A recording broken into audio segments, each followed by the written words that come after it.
I've enjoyed convincing you that you're nothing, you're never gonna be nothing, you came from nothing, and you'll never get out. You'll never be loved, you'll never be happy, you'll never be blessed, you'll never be free, you'll never get yourself together, you will never be nothing. I've enjoyed attacking him. As long as you stay over there and this stays over here, everything will be all right.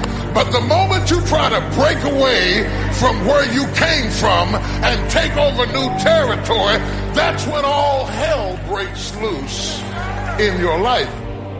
What you fighting didn't start with you. Go back in your family. That devil's been in that territory for a long time. He doesn't want to leave the region. That devil isn't interested in you. He's interested in your territory. He's interested in your region. He's after your turf. He's after your stuff. There's something that you have that he wants, and he doesn't care about you. He says, I can use her. I can use a pig. I can use a goat. I can use a dog. I can use her sister. I can use his brother. I can use somebody close to them. It sounds like somebody else in here has some lying voices whispering in your ear, telling you what you can't do and what you can't be and what you can't have. And if you don't do it with me, it can't be done. The devil is a lie. You need to abort every voice that says you can't do it, you can't have it, you can't be it, you'll never get up, you'll never survive. The devil is a lie. Abort that thing. Push it out. Oh, it ain't gonna be no Holyfield fight dancing around. Oh no, I'm gonna bite you, I'm gonna kick you in your eye. I'll fight like a wild animal. I didn't come this far to let you take my stuff. You have accepted some things as normal and adjusted your way of life to accommodate something that was never meant to be. If you don't possess what's yours, the enemy will possess your land. See, when you start running from one thing, you're gonna keep running from everything. That's why you need to stop running and face whatever you gotta face and deal with whatever you gotta deal with. Because if you run from Pharaoh, you're gonna run from the serpent, you're gonna run from love, you're gonna run from life, you're gonna run from responsibility, you're gonna run. When are you gonna stop running? This is a marching legion of enemies that are coming against you to bring you down. You think I'm gonna roll over and play dead while you take over my stuff? The devil is a lie. I will fight you. I don't mean no fancy fight. I mean I'll claw and kick and scratch and bite your nose. I'll fight you. When he got through messing with your daddy, now he's gonna mess with you. When he got through messing up your sister, now he's after you. But I came to serve notice on the devil today. It stops right here. I'm going to fight for the territory. Somebody who's in a fight, give God a praise right now. And as long as you were a spectator, the devil was all right with that.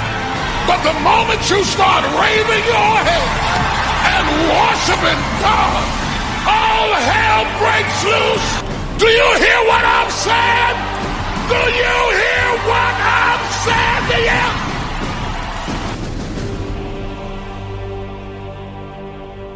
You gotta hear this.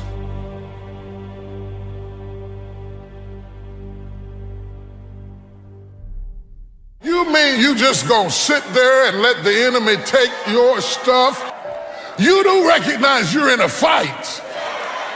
See, because most church people don't know that they're in a fight. They've been saved, but their mentality is so carnal that they just think stuff happens. Nothing just happens.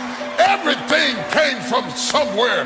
Everything had a genesis. Everything had a beginning. It didn't just happen. That thing was sent against you. It was sent against you. I don't care what the doctor says, what the nurse says, what the bookkeeper says. I don't care what you read in the Wall Street Journal about the economy. The devil is a lie. That spirit was sent And you sitting up here with your dressed up self, acting like, well, whatever happens, happens. The devil is a lie. The devil is a lie. You have accepted some things as normal and adjusted your way of life to accommodate something that was never meant to be. You mean you just gonna sit there and let the enemy take your stuff, take your life, take your family, take your son, take your daughter, take your grandkids? You're just gonna lay back and let him have your job, have your influence, have your business? You just gonna hand it over without a fight? You're not gonna fight or nothing. You're not gonna do spiritual warfare. You're not gonna fight in the spirit. You're not gonna go into the end. You're just gonna let him have your territory. You better fight for your territory. I don't care what it is, your legs, your arms, your toes, your kids, your company, your finances. I don't care what it is. You gotta fight for your territory. You have to fight to keep your eyesight. You have to fight to keep your energy. You have to fight to keep your movement. I mean, you have to fight for stuff that you used to take for granted. My God, do you hear what I'm saying to you? I say, I will fight. Don't you think for 1 minute that I won't fight. Don't you think I won't fight. Just because I'm 12 don't mean I won't fight. David was a boy when he killed Goliath. Don't let the fat fool you. I'm fat, but I'll fight. I'm gray-headed, but I'll fight. I'm a woman, but I'll fight. I'm an old man, but I'll fight you right now. Oh my God, I mean, I'll fight you right now.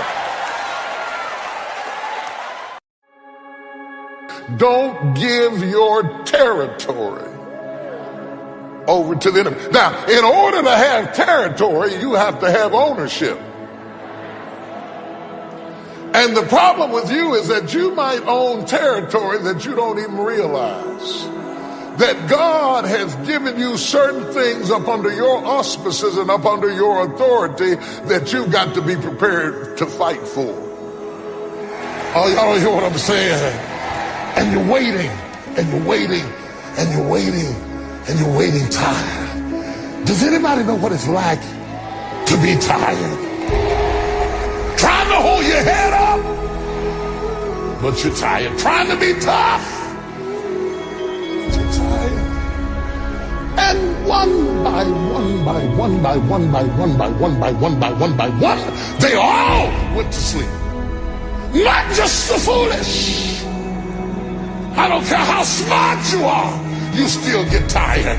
I don't care how committed you are, you still get tired. I don't care how focused you are, you still get tired. Is there anybody here that can talk to me about tired? I don't mean the kind of tired you get at night. I mean the kind of tired where you wake up tired, go to work tired, eat your lunch tired, answer the phone tired, smiling tired, may I help you? Grinning at people, praise the Lord, and tired, and nobody knows that you are tired. Some of you don't understand why you are so tired right now, but you don't realize you're just counting your workload from what is happening right now. But you have to remember that the oil started burning when you started hoping. It didn't just start when you started doing. It started when you started believing something is about to happen in my life. I'm going to get up. I'm going to go forward. I'm going to get out of there. And all of a sudden the oil is burning. You have to burn some oil to be able to wait. The Bible said, they that wait upon the Lord shall renew their strength. They shall mount upon wings like eagles. They shall run and not be weary. They shall walk and not faint. You have to be tough to wait.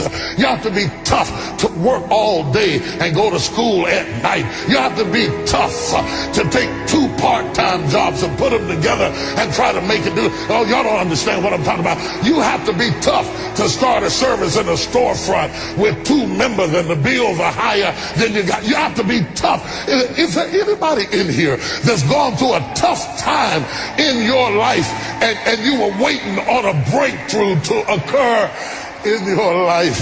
Yeah. Same place. They all were waiting. They all went to sleep. You couldn't tell who was wise and who was foolish until the cry was made. The thing you've been waiting on is coming. How you react to challenges tells whether you are wise or foolish.